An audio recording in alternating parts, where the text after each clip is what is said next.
Speciality dental hospital Buchireddypalem metro నగరాలకు దీటుగా అందరికీ నాణ్యమైన వైద్యం దిశగా డాక్టర్ గౌస్ మొహిద్దీన్ ఎండిఎస్ గారు 25 సంవత్సరాల విశేష అనుభవంతో హై క్వాలిటీ ఎక్విప్మెంట్ కలిగి మంచి విశాలమైన వాతావరణం, అనుభవజ్ఞులైన నర్సులు, డే కేర్ చికిత్సలతో పాటు ప్రభుత్వ ఉద్యోగులకు, ఆర్టీసీ కార్మికులకు, జర్నలిస్టులకు ఈహెచ్ఎస్ కింద క్యాష్ లెస్ దంత చికిత్సలు, ఎలక్ట్రిసిటీ డిపార్ట్మెంట్ వారికి రీఎంబర్స్మెంట్ కలదు. ఎక్స్పీరియన్స్ మరియు సీనియర్ ఎండిఎస్ డాక్టర్స్ తో మన బుచ్చిరెడ్డిపాలెంలో ఏకైక super speciality dental hospital KM hospitals, Bombay road, Buchireddypalem. ఇటీవల కాలంలో మేము వెన్నుపోటు కార్యక్రమం ఒకటి శ్రీకారం చుట్టి, ఏదైతే పార్టీ అధిష్టానం చెప్పిన విధంగా జూన్ 4వ తేదీ కార్యక్రమం చేపట్టడం జరిగింది. పక్క రోజే దానికి సంబంధించినటువంటి కార్యక్రమం జయప్రదం చేసినటువంటి మా యొక్క వైఎస్ఆర్ కాంగ్రెస్ పార్టీ శ్రేణులకు, మరి అక్కడ ఉన్నటువంటి కన్వీనర్లకు, పార్టీకి ఎవరు కష్టించి పనిచేసిన వాళ్ళు కూడా కృతజ్ఞతలు ఒక ప్రెస్ మీట్ పెట్టడం జరిగింది. మరి అది పెట్టిన తర్వాత మేమైతే పక్క రోజు కొన్ని అత్యవసర పరిస్థితుల్లో బయటగా వెళ్ళాల్సి వచ్చింది. మరి అక్కడ నేను వీడియోలో చూడటం జరిగింది. మరి ఆకాశమే హద్దుగా మాట్లాడటం, శృతి మించి స్థాయిని మరిచి ఎవరి కోసమో ఎందుకోసమో ఈ ఎదురుదాడి ఒక్కసారి ఆలోచించకుండా ప్రసన్న కుమార్ రెడ్డి నాలుగు చీలుస్తాం, ప్రసన్న కుమార్ రెడ్డి నీ అంతు చూస్తాం, ప్రసన్న కుమార్ రెడ్డి కాణిపాకంకి వస్తావా, నీది చూపిస్తావా, ప్రసన్న కుమార్ రెడ్డి మీసం తిప్పేవాళ్ళు, తొడగట్టేవాళ్ళు. ప్రజలందరూ చూస్తూ ఉన్నారు ఈ యొక్క ప్రెస్ మీట్లు అయితేనేమి, ఏది జరుగుతుంది, ఈ రాష్ట్రంలో ఏం జరుగుతుంది, మరి కోర్ నియోజకవర్గంలో ప్రత్యేకించి ఏం జరుగుతూ ఉందని ప్రజలందరూ క్షుణ్ణంగా పరిశీలిస్తూ ఉన్నారు.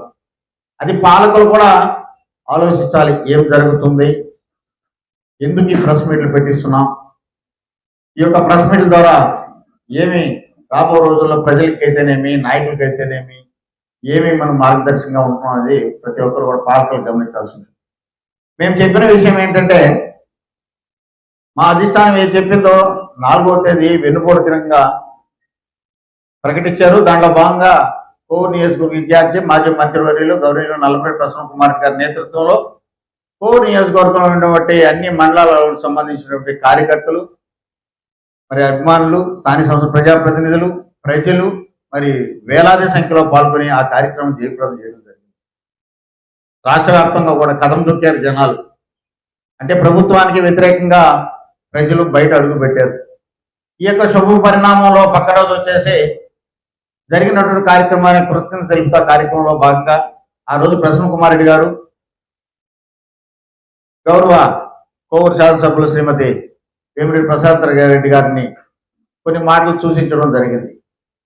మా 1 సంవత్సరమే పూర్తయింది ప్రశాంతమ్మ, ఇంకా 4 సంవత్సరాలు ఉంది, 4 మంచి పనులు చేసేసి మంచి పేరు తెచ్చుకోండి. కానీ నిన్న మీరు మాట్లాడిన మాటలు మరి చాలా బాధ కలిగిస్తూ ఉంది.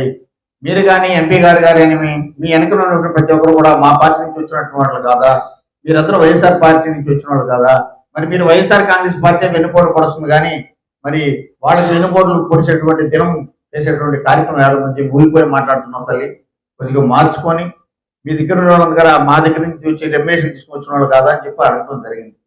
అది తప్ప నేను ప్రశ్నిస్తా ఉండా. రేపటి రోజు ఉంటుంది, మా ఇంటికాడ నుంచి మీ ఊరు ఎంత దూరం, మీ ఇంటికాడ నుంచి కూడా మా ఇంటి అదే దూరం ఉంటుంది. గివ్ అండ్ టేక్ పాలసీ, 1కి 2 చెల్లిస్తాం, ఒకసారి పోస్తే 2 సార్లు పోస్తాం. తప్పకుండా ఏదైనా మాట్లాడేవాళ్ళు అదుపులో పెట్టుకొని మాట్లాడుకోవాలని మనం చేస్తూ ఉంటాం.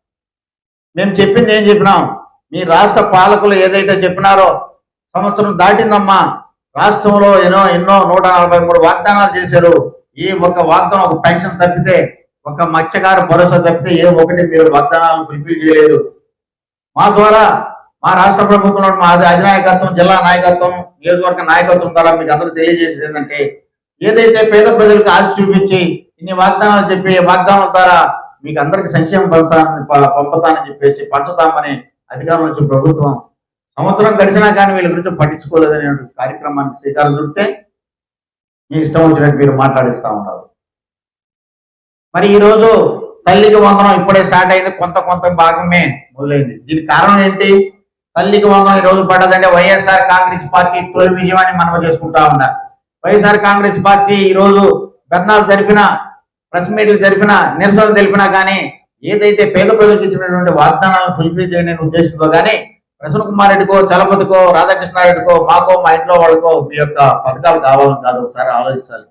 మేము ప్రతిపక్షంలో ఉండి పాలకపక్షాన్ని ఏమన్నా అడిగినా కానీ మీరు చెప్పినటువంటి సంక్షేమ పథకాలు అందిస్తామన్న దాని మీద మేము నిలబడి ప్రజల పక్షాన ప్రజాస్వామ్యంలో పోరాటం చేసి మాట్లాడే హక్కు ప్రతి పౌరుకు ఉంటుంది. దాంట్లో భాగంగానే ఈ యొక్క నియోజకవర్గంలో అయితేనేమి, జిల్లాలో అయితేనేమి, రాష్ట్రంలో అయితే వైఎస్ఆర్ కాంగ్రెస్ పార్టీ మరి ముందుండి పేదలకు రావాల్సిన సంక్షేమాన్ని పంచండి అని చెప్పేసి ముందుండి మాట్లాడుతా ఉన్నాం.